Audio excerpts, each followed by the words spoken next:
where the suit comes in. You know, that's where the So swag if you comes haven't in. seen.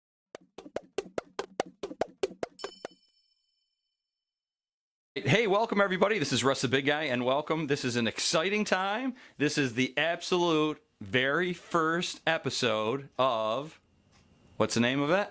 To Boldly Go with Russ the Big Guy. That's it, To Boldly Go. So I have a special guest here today, and he is Rocky Burning.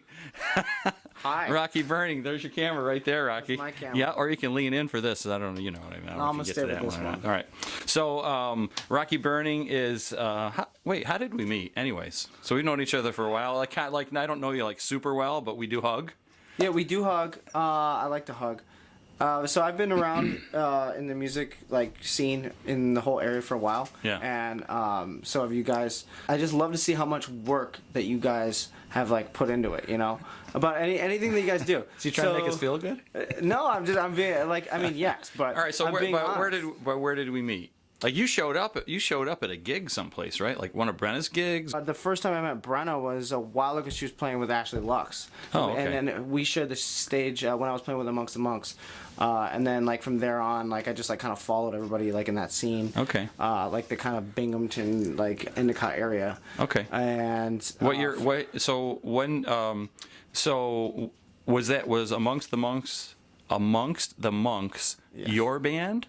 Or were yes. you and other people, it was a community thing? Yeah, it was me and three other guys that we put together. Okay. And I wrote a lot of their music. Yeah. And I did 2 albums with them. Okay. And then after that, that's when I went off and I did my own solo record. So why'd you and that was under your name, Rocky Burning? Yes. And then was there a Rocky Burning band then, or was it just Rocky Burning? It was just Rocky Burning. Okay. So what made you want to do Rocky? Did you leave Amongst the Monks to do Rocky Burning, or yes. were you doing it was like a side project?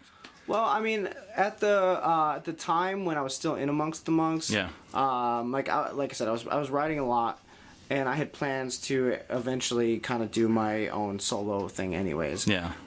So after we finished that second record, I just decided that I wanted to pursue that. Right.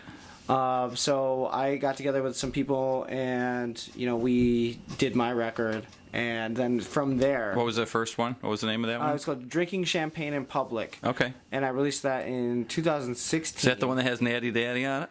Natty Daddy, yes, Okay. it does, yes. Are you tired of playing that already? No, okay. The thing is there's a story behind that song. yeah. Okay. Yeah, well, you don't want to relive it. Yeah, well, no, it's fine. Okay. It's kind of like a bittersweet thing because I do get not sick of playing it, but Yeah. it's a lot, to just be playing that song every day. But then there's some when we did our tour in October. Yeah. I would play that song for new people that have never played it before, and they got really excited about it. So them being excited about that, Right. made it exciting for me because it felt fresh again. Oh, do you think that they had heard it already, or is it just catchy and so Some they of them did. start digging it? Yeah, some people will if they hear about the show beforehand, right. they'll go and look us up. But some people, just kind of wander in or get dragged in by their friends, and then they wind up. They're there to see one of the opening acts or whatever. They'll come in to see the show, Okay. and then they wind up sticking around for our set, and they get to hear all these songs from our original EP. Okay. And So I was gonna play that one, but we'll skip it. What's your next album? Right now, I just have the 5-song EP, and Okay. I'm currently in the process of working on my next full-length All right, let's clarify. LP. Drinking Champagne in Public? Yes. That's the EP you're referring to? That's Yes. the first one? Yes, okay, that is so you're the working first on the one. next one now? I'm working on the next one now. Okay. And it's not released? Not released. Does no one knows you're working on it, or you always tell everybody, or do you play the songs live? Yeah, we do. Okay. We definitely play most of the songs live. Okay. But yeah, so it's not a secret. Oh, that'll be awesome.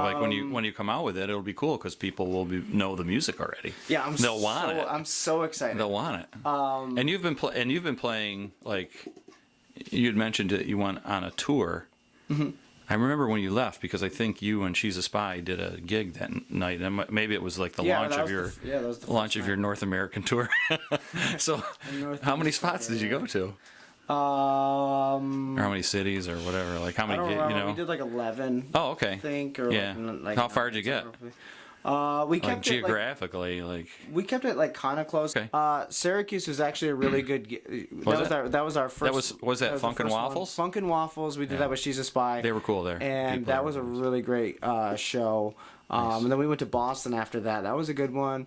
One of our favorite nights was definitely in Connecticut, and they opened up for us. And they were kind of like a country band, but they were like kind of like rock, you know. And they had a cool Country style. rock. Oh, okay. I don't know. We had fun. Was there a good crowd there?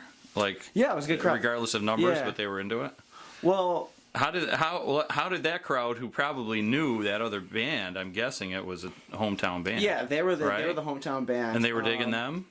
Yeah. And then but then everyone what was happened? really accepting to like us Yeah. too, you know? Oh, okay. Because I think when we perform, regardless, like we're kind of like a little overwhelming just because we're loud. You can be. And we're rolling around on the Yeah. floor. Yeah. And the guitar players are just like just going in and. Okay, like, so and before you go any farther, just for people who haven't seen you live yet or don't know your music, so the way you just described yourself sounds like some really like head banging crazy hard rock or like a punk band with a mosh pit. So how would you describe that experience for someone who hasn't been there? We are a rock and roll band. Okay. So, and that's kind of like my whole philosophy about it, is that there isn't really like, I'm not really into the whole subgenre thing. Sure. I just kind of categorize all of it as rock and roll. So we kind of go through the spectrum through our whole set. So Okay. we have a lot of blues rock. Yeah, you do. We have some hard rock. We have like some soul stuff. Okay. And I'm a big fan of like R&B and like different stuff like that. So Yeah. I always try to incorporate everything into that, and funk as well. And that's where the suit comes in. And that's where the suit comes in. That's where the So swag if you comes haven't in, seen you know what I'm Rocky saying? Bernie, he's got an awesome suit. I'm not sure how I would describe it. It's awesome. Rocky works it for sure. I'm gonna guess, and you tell me if I'm right. I think it's like a '70s vibe, sort of bell-bottom suit or like boot flare thing, and it's like ivory. Yeah, I don't know. I don't even know. What is it? We had Like a photo beige, shoot. tan, we had a photo ivory? shoot, and I forgot What? about it. That you forgot I forgot that we had a photo shoot. Oh. And so our my guitar player at the time, Jake. Yeah. He was like, I was like, I have nothing to wear. Oh. He's like, so I got this suit in my closet from high school theater. And you can wear it, and I'm like, Oh, that's sure. awesome. And Whoa, it it was didn't his suit. fit me at all. Oh, okay. It didn't fit me at all. So I just kind of like improvised with it, and we took these pictures, and I was like kind of like weirded out by it because like the like the. They're like floods, bottoms, but they, and they're came short. to my knee, yeah. I know. But Well, I they're got not- so not we your posted knee, the but- photos, and like Yeah. people were like, "Yo, I'm with it." So I wore it every Yeah. night on the tour. Yeah, I would definitely wear it. That's awesome. What song do you perform when you do live that's like has the most energy? Thank God for Madness, which is the third track. That's an on the original one. album. It's an original song. That one, for some reason, like it just gets us like. It's kind of like a hard rock song. Yeah. It's got a cool riff in it, Yeah. and it's like I feel like that's one of the more like meaningful. Like it's got some like Okay. like more meaningful lyrics in it. But by the time the solo gets around, it just like there's so much energy, and no matter what's happening, like in that that like 16 bars of the song, I can like, hear it. everyone's I just, can hear like, the everyone- chorus right now in my everyone head. forgets about I've heard of everything. it. I've heard it Yeah. many times actually. And Yeah. everyone who's performing it like just kind of like forgets about what's going on. Yeah. They're like actually just looking at their hands. That's like, so cool. Playing it. Yeah. And when the chorus comes back in, it's like Yeah. I noticed like literally a difference in the room. Okay. I like everyone is like, including us on stage, is like yes, like Oh, all right, nice. here we are. We're warmed up. Yeah. It's nice.